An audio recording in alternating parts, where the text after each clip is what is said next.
I was on the evening shift when it happened, just a regular patrol along the quieter roads on the edge of town. Nothing unusual had come in over the radio, and the streets were mostly empty.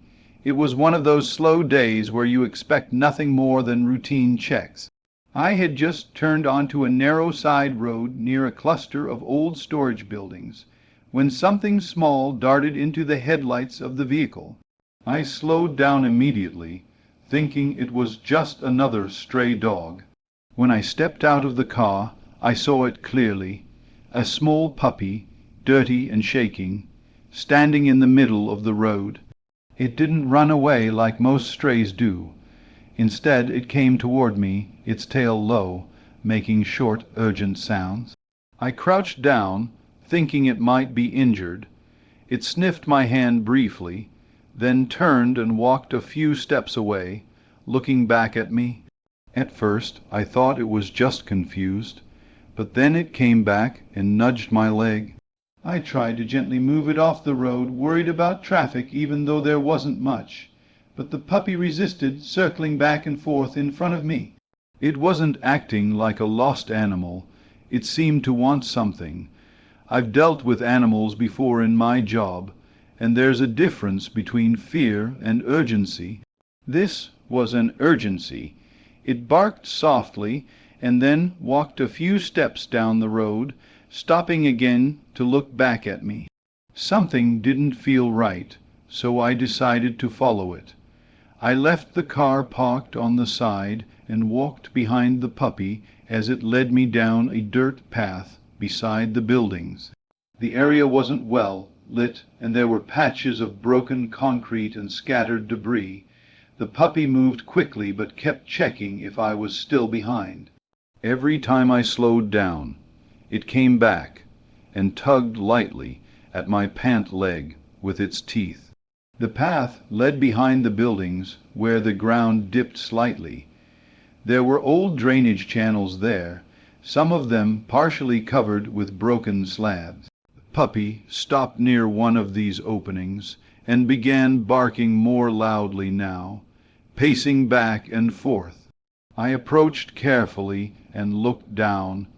At first, I couldn't see anything clearly in the dim light. Then I heard a faint sound, a low, strained whimper.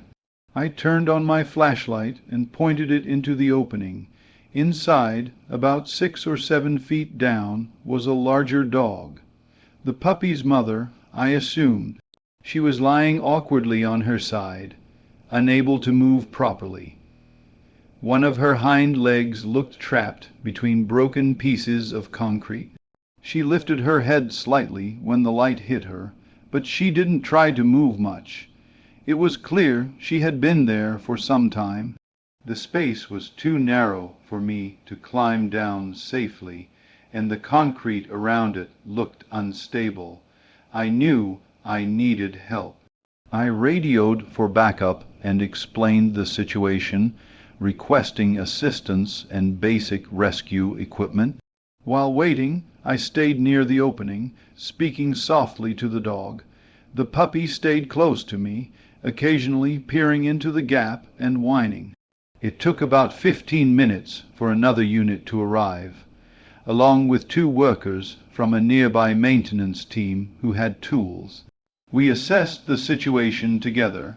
The opening was part of an old drainage system that had partially collapsed. We needed to widen it carefully without causing more debris to fall inside. The mother dog remained still, only moving her head slightly when we made noise. We began removing the loose concrete piece by piece. It was slow work because we didn't want to risk injuring the dog further. The puppy stayed nearby the entire time, pacing and occasionally trying to get closer to the edge. One of the officers gently kept it back. It was clear the puppy understood something was happening, and it didn't leave the area for even a moment. After about 20 minutes, we had widened the opening enough to allow a person to get down safely. I volunteered to go in. Using a rope for support, I carefully lowered myself into the narrow space. The air was damp and smelled of stagnant water. The mother dog watched me closely, but she didn't growl or resist. She looked exhausted more than anything. Up close, I could see her leg was wedged between two broken slabs of concrete. It wasn't deeply crushed, but she couldn't pull it free. I spoke softly while examining the situation, trying to keep her calm. With help from above, we shifted one of the slabs just enough to create space. It took some effort, but eventually her leg came loose. She whimpered, but she didn't try to bite or panic. I wrapped a cloth around her midsection to help lift her and signaled to the others. Slowly they pulled while I guided her from below. The movement was careful and steady. Once she was out, we placed her on the ground and checked her injuries. She tried to stand, but couldn't put weight on her leg. The puppy immediately ran to her, pressing close, as if to make sure she was really there. We arranged to transport her to a nearby veterinary clinic. I carried her to the vehicle while the puppy followed closely behind. We didn't want to separate them, so we allowed the puppy to ride along as well. During the drive, the mother dog remained quiet, occasionally lifting her head. The puppy stayed pressed against her, not making a sound. At the clinic, the veterinarian examined her and confirmed that her leg was injured but not broken. She was dehydrated and weak, likely from being trapped for several hours, maybe longer. They gave her fluids and treated the wound. The puppy stayed nearby the entire time, watching everything. It was unusual to see such calm behavior from a young animal in that situation. Later that night, after everything had settled, I sat outside the clinic for a few minutes before heading back on patrol. The puppy had found me in the middle of the road and somehow convinced me to follow. It didn't bark wildly or run in circles. It just kept coming back, making sure I understood. If I had ignored it, or assumed it was just another stray, its mother might not have made it. I've responded to many calls in my job, but this one didn't come through the radio.